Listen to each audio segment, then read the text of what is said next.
Hello fam, welcome back to my channel. Thank you all for clicking on the link to watch this video. Thanks to everyone who has subscribed to my channel.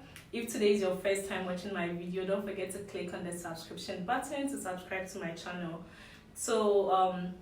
My name is Barifisi Saka. I'm a PhD student at Michigan State University in the US, and once again I'm back with all your tips for study abroad. So I've been receiving a lot of questions regarding scholarships for undergrads, and I didn't go through that process, so I don't really know much about it. But today I brought a guest who is doing his undergrad here at Michigan State University and on a full scholarship, so he's here to share all the tips with us. So I have here with me Baffour.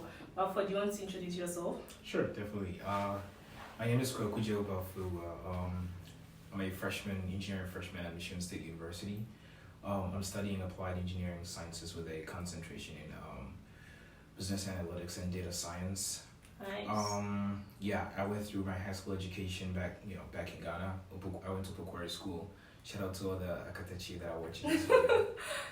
We know it's the school, right? So he had his high school education in Ghana and not in the US. Right. And so I've been at Michigan State for almost a year now, I think. Okay. And so that's just about me. Okay, so how did you hear about Michigan State University? So lots of times universities in the US, they do these like outreaches. And so I remember back at UAS, we would have schools like Michigan State and Columbia and Cornell and other schools. Even colleges or universities that were not from the US would come to. Okay. So I remember Tsinghua, which is from China. I think it's like one of the best in China. Yeah. They had these like programs within Kumasi, like within the Ashanti region. But because Baffour was like so connected to Education USA, like we had a lot of things going on with them. We had an SAT club. We had an education, like a separate Education USA club. So we had a lot going on there, and so lots of people knew that Baffour students were like really into college applications. And so I think like even right now we're like we hold the largest percentage of Ghanaian students that apply to I'm not even kidding. So what about people attending like schools that are probably not known? Like how will they get to hear about like schools in the US? Yeah. Are there other means? Sure. So schools are like always trying to advertise themselves like online. Like they do a bunch of ads on YouTube. And so usually that's also a very good place for you to chance upon schools. And then not just that, they have these like information sessions. And so there's a lot of them, especially within this period where people are like starting to apply to college, like within the ED and ED is like early decision, right? ED and RD periods. They hold tons of information sessions. Like I know there's one that usually Cornell and Duke and Columbia and some other schools, they do like it's a joint information session. Okay. And so to find out more about stuff like this, you can just go to the Education USA website or Education USA Kumasi website or Education USA Ghana website. They have like all the information for these meetings. They're usually virtual, like Zoom. Sometimes too they're in person, and so if you're able to attend, you can you can go to the Education USA office. I think the Kumasi one is like it's around Ahojo. Okay. And then the Accra one is like around the embassy. I think the Accra one is within the embassy. Oh, it's within it? Yeah. Okay. So you can visit Education USA. I think they are in every region. That's if you're in Ghana. Right. And with other countries, I think Education USA is in every country. You just have to find them and like visit their office. And you'll get information about like different schools in the US. Exactly. Yep. Yeah. So can you tell us about the admission requirements for your program? That's a great question because lots of people think that the application or the admission process here in the US is like it's parallel to what we have in our countries, which is not the case. Because in the US, you're admitted to the school and not your major or your program or your course. Okay. But in Ghana or in other parts of Africa or wherever people are watching from, like typically you're admitted to your major. Because like especially in Ghana, we know that if you don't have like 8 A's, if you don't get like all A's through your WASI or your WAEC, as people in Nigeria said, If you don't get like 8 A's through all of it, you're probably not gonna get into medical school because it is like that competitive, right? It's like the creme de la creme of the whole education system. For a bunch of other reasons we might probably not delve into now, but and so if you don't get 8 A's, you're probably not gonna get into that program, and so they allow you to select I think 4. And so, your first choice and then your second choice. And so it's like if you don't get into your first choices, then you're probably gonna end up in your second choice majors or programs or courses and stuff like that. Okay. But in the US it's different because they're admitting you to the school, which allows you to be able to change your major or switch your major. Right? Cool. And so, which means that you can apply as, say, a pre-law major, or you want to go to law school eventually. But then you come to campus, you take a couple classes, and you're like, maybe I'm not feeling law as much. Maybe I want to go into medicine or engineering or computer science or whatever catches your fancy. And so it's like, since you're admitted to the school and not the program, switching your program or switching your major is not going to affect your admission to that school. But in Ghana, it does affect. And so you have people who want to switch from, say, engineering to medical school, and they have to retake their freshman year or their first year, because that's like the significant difference between the admission process. And so so the requirements is specific to the school in general and not the program. Is that what you're saying? Exactly. Okay. And so you have general requirements, and so they will look at things like your WASI score, like what you got in your WASI, like your final exam score, right? So high school final exam, basically. Your high school transcript, that's universal. Like they will ask for it. They are gonna look, they are gonna look for it, because they kind of want to have an idea of how well you performed in high school. They're gonna ask for recommendations. I know at least 3 recommendations. Okay. 1 from your high school counselor, or from your, and then 2 from subject teachers, right? So they're gonna look for that as well, because they want to make sure that they're admitting someone that is highly recommended, by the people who actually taught the person. As well, most schools are gonna require you to have application essays, and so that's not just for graduate school, right? You have the personal statement, which is in Common App, and then in the Coalition app, and then in the QuestBridge and a bunch of other applications. But typically, you have a personal statement, and then you have supplemental essays. So it's quite a lot, but so you mentioned the college app, the common app, and common other apps. Yeah. So can you tell us more about those ones? Yeah, definitely. Yeah. So the common app is the most popular tool that people use to apply to colleges. So there's a common app, there's a Coalition app, there's a QuestBridge app, which is for kind of a special kind of student.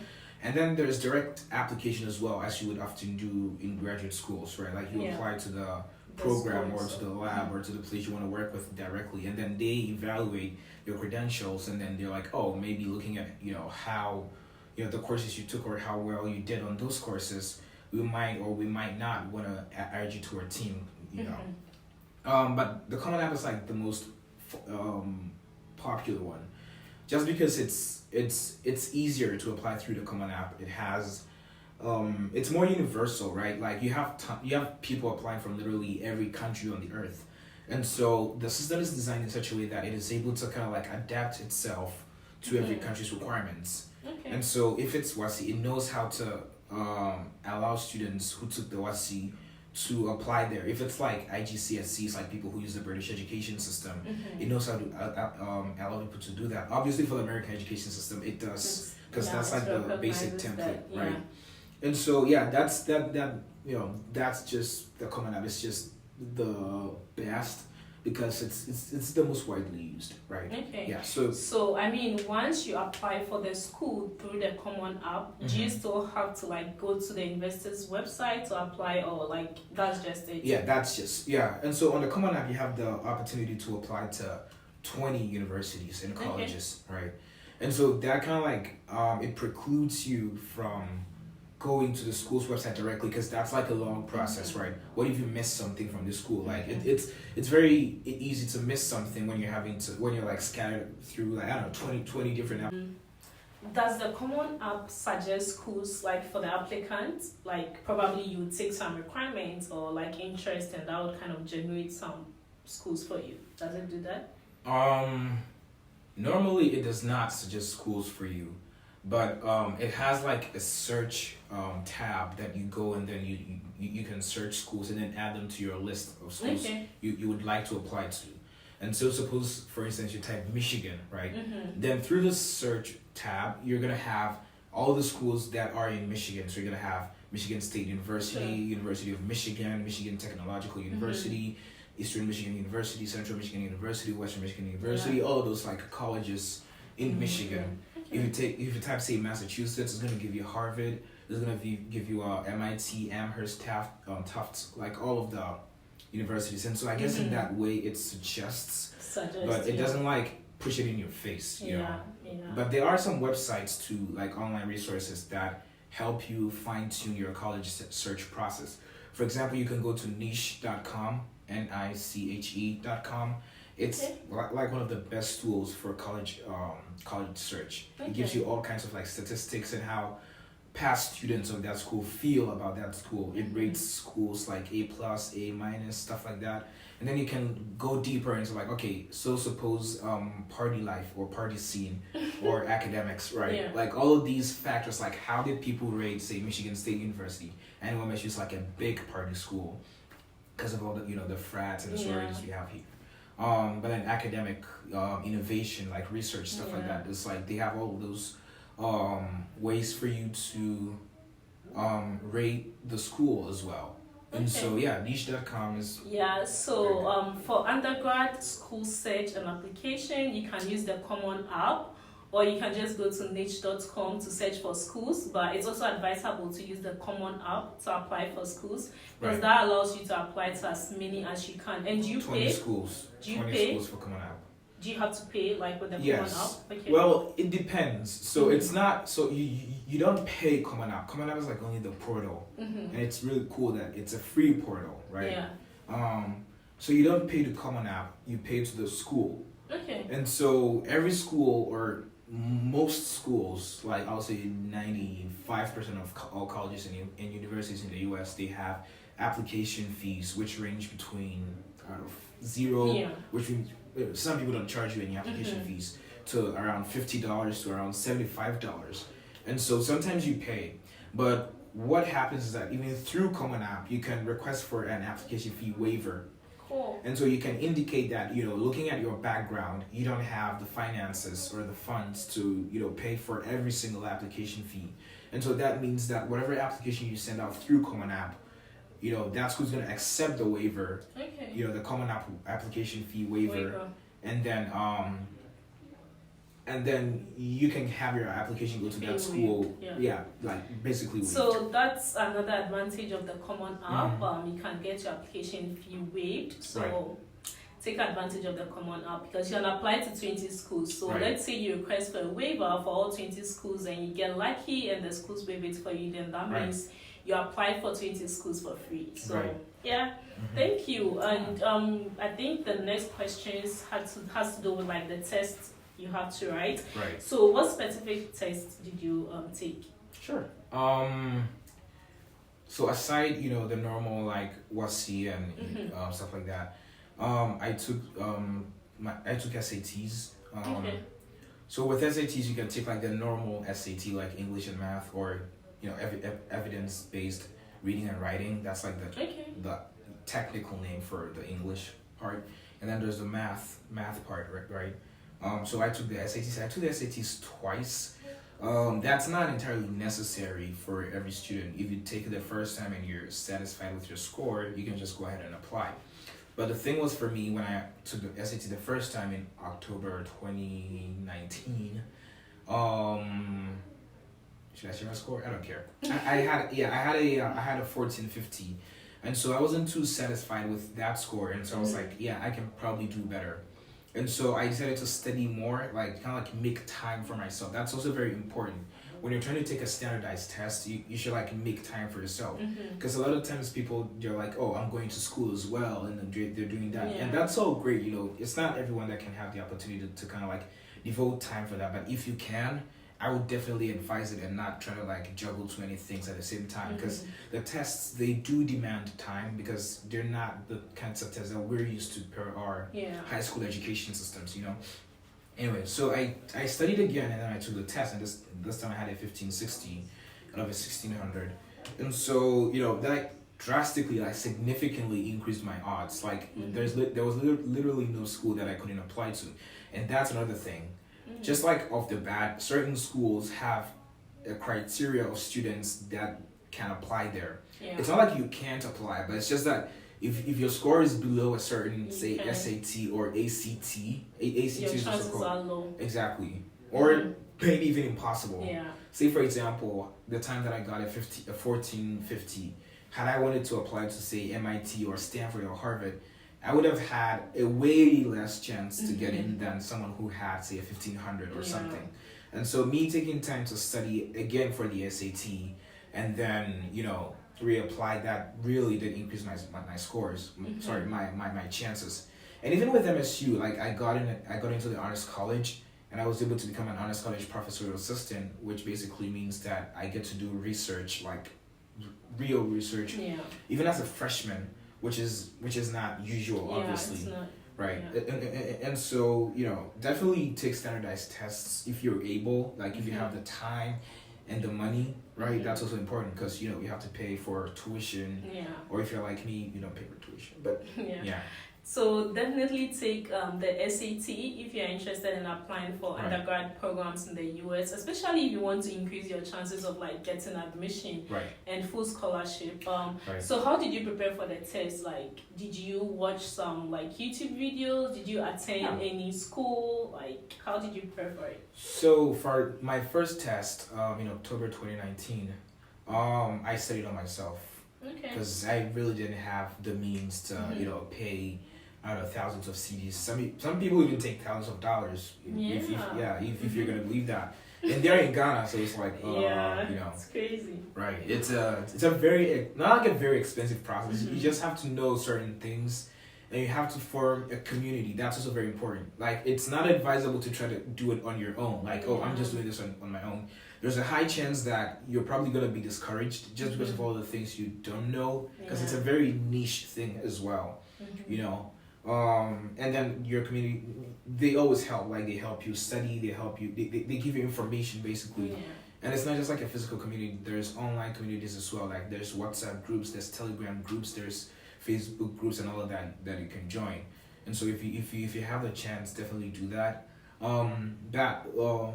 For the first test, again, like I learned by myself, because I didn't really have the money to go to a test prep.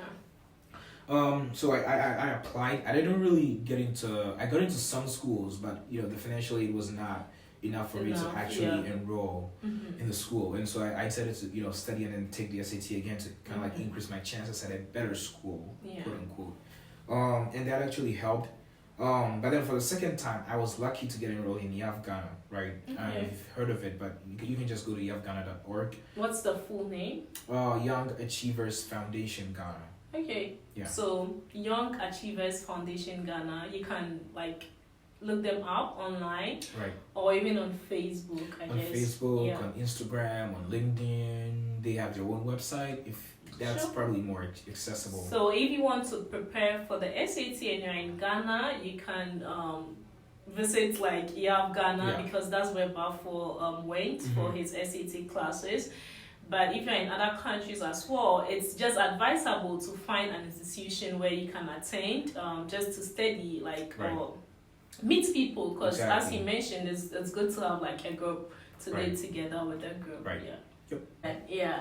But thank you all for watching. I don't know, but I'm going to post like the videos in bits, seriously. I think I'm going to have part 1 and part 2 because it's really long. So if this is part 1 and you are watching and you've like reached this part, then thanks for watching the part 1 and watch out for the part 2, right? And definitely don't forget to like subscribe to my channel. I mean, I'm using my time for this, right? And the only way you can help is to subscribe to my channel. And she needs the moolah as well. No, I'm not getting any moolah. But yeah, subscribe to my channel. And as I said, if I labeled this particular one that you are watching part 1, definitely watch out for part 2. Thank you all for watching, and I'll see you again next time. Bye. Peace. What's the Spartan this thing? What's the Spartan symbol? Oh, they don't have a symbol. I mean, when I was in Kansas, we had this. Anyway, go green. Go white. All right. See you. Bye.